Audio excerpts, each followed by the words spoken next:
Nawawi dalam Adhkar mengatakan di antara ibadah yang paling afdal adalah membaca zikir-zikir yang datangnya dari baginda Nabi besar Muhammad sallallahu alaihi wasallam. Jadi Rasulullah tuh ngajarin ada zikir-zikir yaum wal lailah. Disebutkan di berbagai referensi hadis. Istiqamah, muwadhabah, mudawamah terhadap zikir-zikir tersebut itu termasuk amalan yang paling afdal kata Imam Nawawi. Nah, cuman masalahnya kita ini dhaif, kita lemah. Kita nggak bisa menjangkau dengan baik referensi-referensi yang ada dari kitab-kitab hadis tersebut.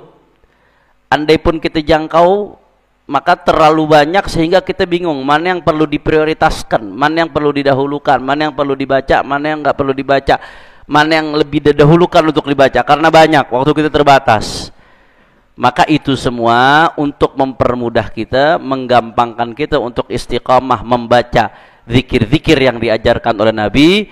Zikir-zikir itu diambil dari kitab-kitab hadis, dari Bukhari, dari Muslim, dari Abu Dawud, dari Sunan Nasa'i, dikumpulin jadi satu oleh Imam Al-Haddad, jadi yang namanya Wirdul Latif. Begitu juga Ratibul Haddad, diambil dari hadis-hadis atau kalam-kalamnya para ulama salaf. Kita tinggal makan doang, udah jahiz, udah ready, udah disediakan. Ibarat kata koki, Imam Haddad ini koki yang handal. Beliau yang sudah pilih bahan yang paling segar, yang paling fresh. Beliau kumpulkan bahan tersebut, beliau yang bawa ke dapur, beliau yang racik, beliau yang masak. Kita tinggal disediain buat makan doang. Nikmat apa kagak? Nikmat. Maka kalau udah disediain tinggal makan doang tetap nggak makan, berarti keterlaluan. Udah nikmat. Salaf kita nikmat. Salaf kita tuh mikirin bagaimana caranya kita masuk surga segampang mungkin, semudah mungkin. Kita bisa dapat mengamalkan sunnah-sunnah Nabi semudah mungkin, segampang mungkin. Makanya ini diantaranya Wirdul Latif. Kata Imam Al-Haddad, ketahuilah sesungguhnya wirid ini punya dampak yang begitu besar, efek yang luar biasa di dalam menyinari hati dan dhabtul jawarih, dan dalam mengkontrol anggota tubuh kita. Orang kalau istiqamah baca zikir, otomatis hidupnya lebih teratur. Dia lebih bisa mengontrol anggota tubuhnya. Kenapa? Karena zikir itu menghasilkan muraqabatullah. Orang kalau terbiasa berzikir mengingat Allah, dia sadar dia diawasi oleh Allah Subhanahu wa ta'ala. Maka lama-kelamaan akan tertanam ihsan di dalam hati. Ihsan yang disebutkan di dalam hadis, anta abudallah ka'annaka tara fa in lam takun tara fa innahu yarak. Kamu menyembah Allah seolah-olah kamu melihat Allah.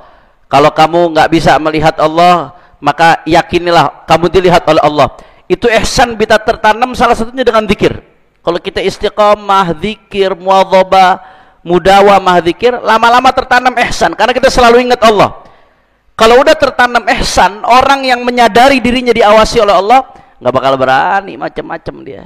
Kata Imam Al-Haddad, wirid itu punya dampak yang begitu besar, lil awradi atharan kabiran fi tanwiril qalbi wa dhabtil jawarih walakin la yadhhar wa yata'akkad. Tapi dampak tersebut nggak akan nampak, nggak akan terlihat illa indal muwadhabati, kecuali kalau dia istiqamah wa tikrar, terus wiridnya diulang-ulang, wa fi'li kulli wirdin minha fi waqtin yakhusuhu, dan dia menjalankan setiap wirid di waktu yang sudah ditentukan sesuai dengan waktunya masing-masing.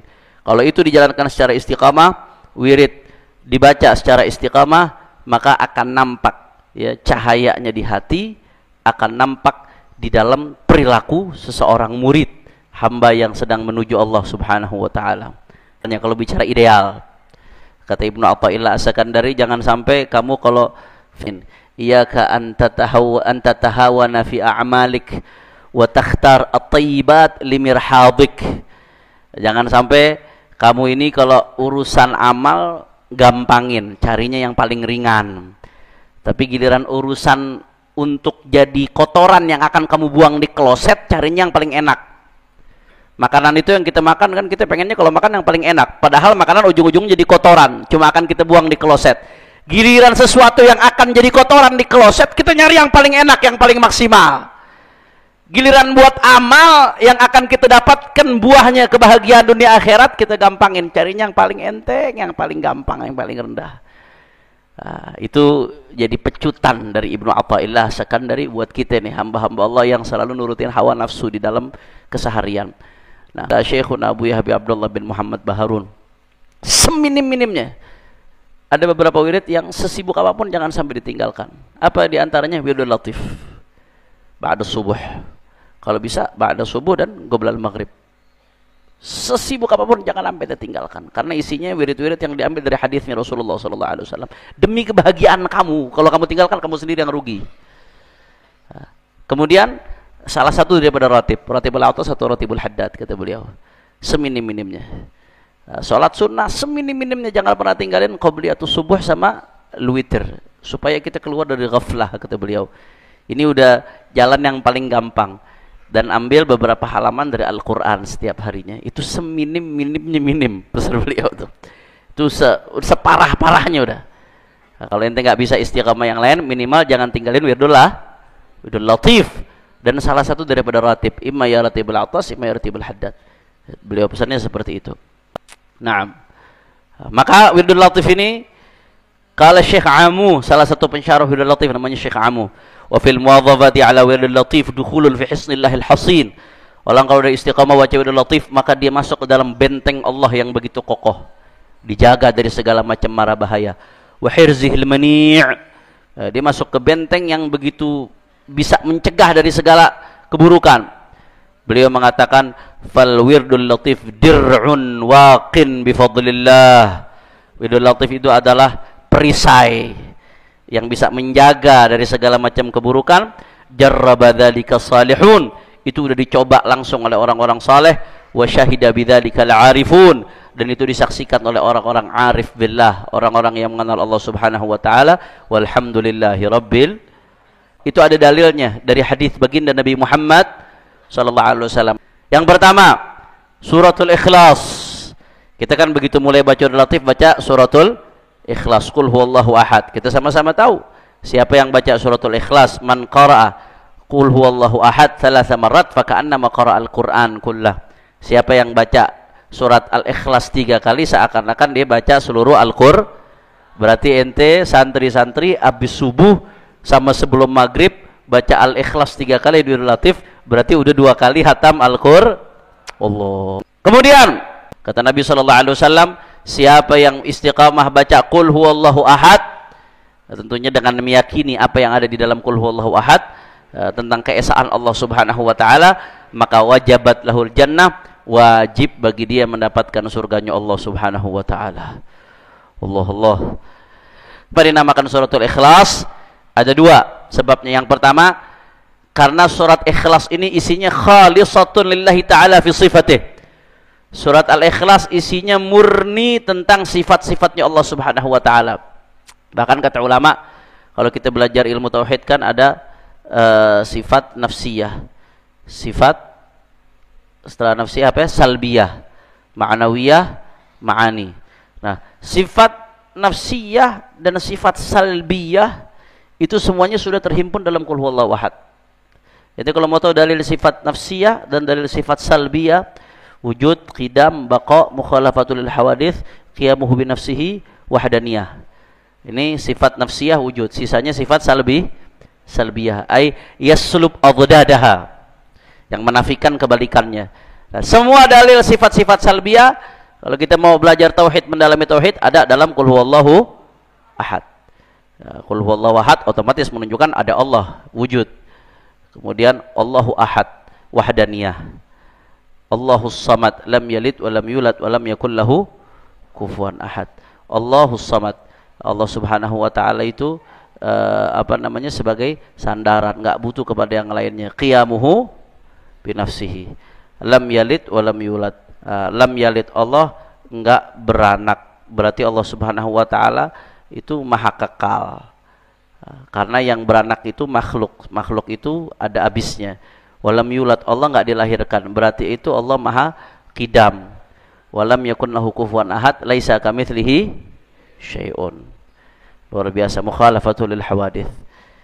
Jadi itu. Kenapa dinamakan suratul Ikhlas? Li'anna khalisatun lillahi ta'ala fi sifatih. Karena dia menunjukkan isinya pure tentang sifatnya Allah Subhanahu wa taala. Nah, kemudian yang kedua sebabnya dinamain suratul Ikhlas li'anna lafidha biha qad akhlasa tauhid lillah.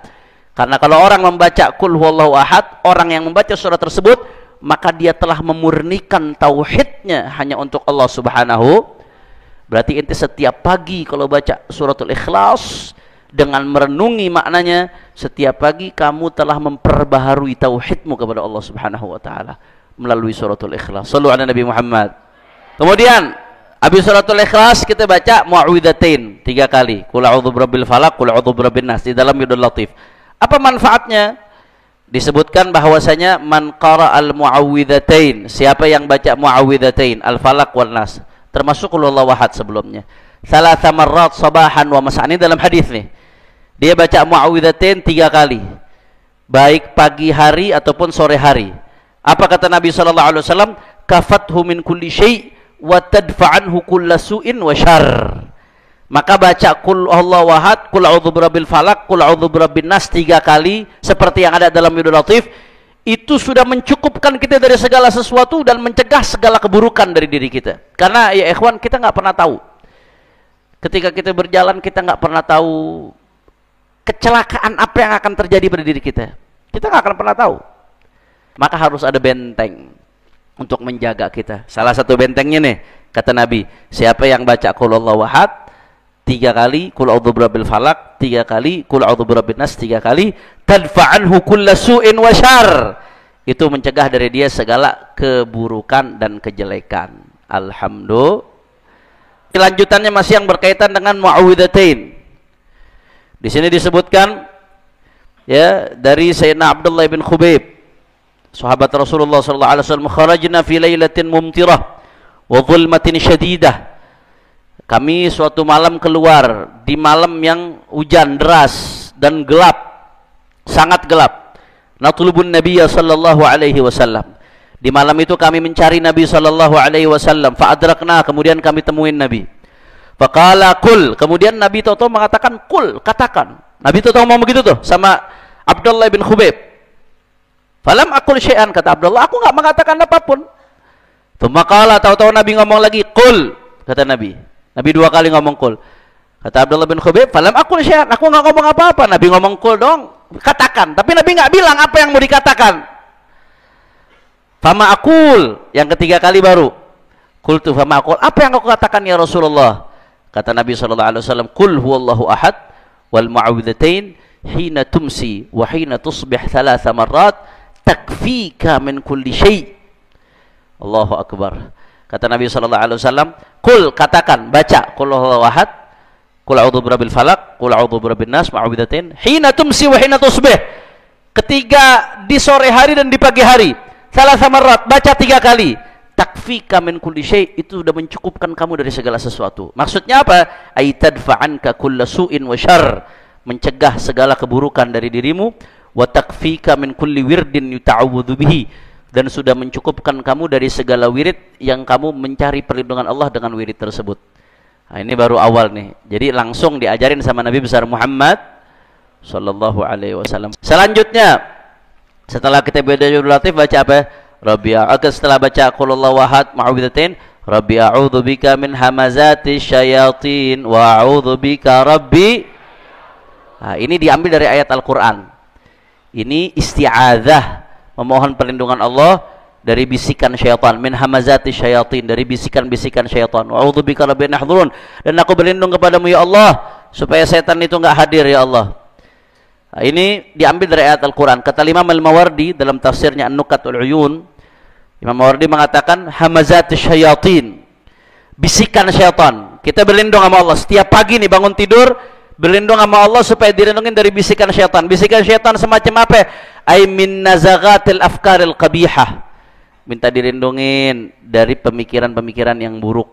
Nazaghatil afkaril qabihah, ya, dari pemikiran-pemikiran yang buruk, pikiran-pikiran yang jelek, otak kotor, otak malas, itu minta dilindungin tuh.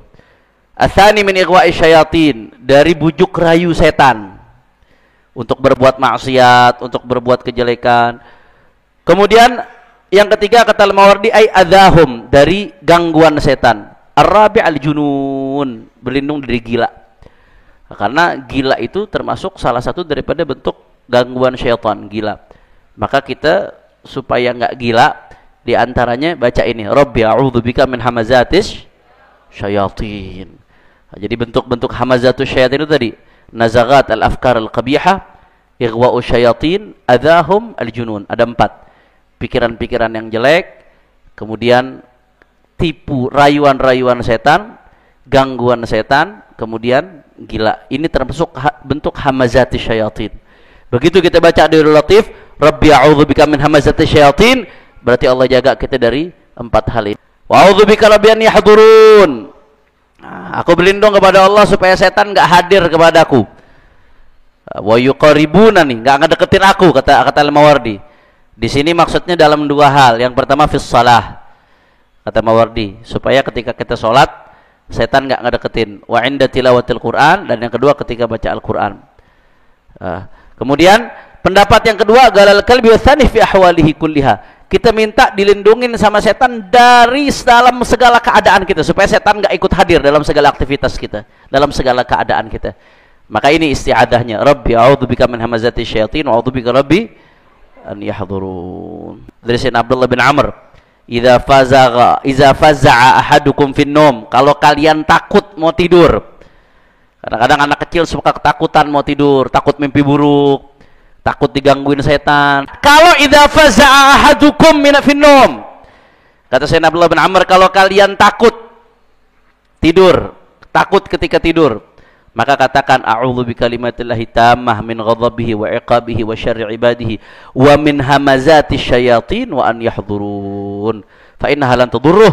Maka insyaallah rasa takut itu enggak akan membahayakan dirinya. Makanya dulu Sayyidina Abdullah bin Amr, fakana yulaqqinuha man balagha min waladih. Abdullah bin Amr itu kalau ada anak yang udah baligh, diajarkan, ditalqin, dituntun, didikte untuk baca Rabbi a'udzubika min hamazati syayatin wa a'udzubika rabbi an yahdurun. Nah, kalau yang masih kecil bagaimana? Katabaha fi saqqin thumma 'allaqaha fi 'unuqihi.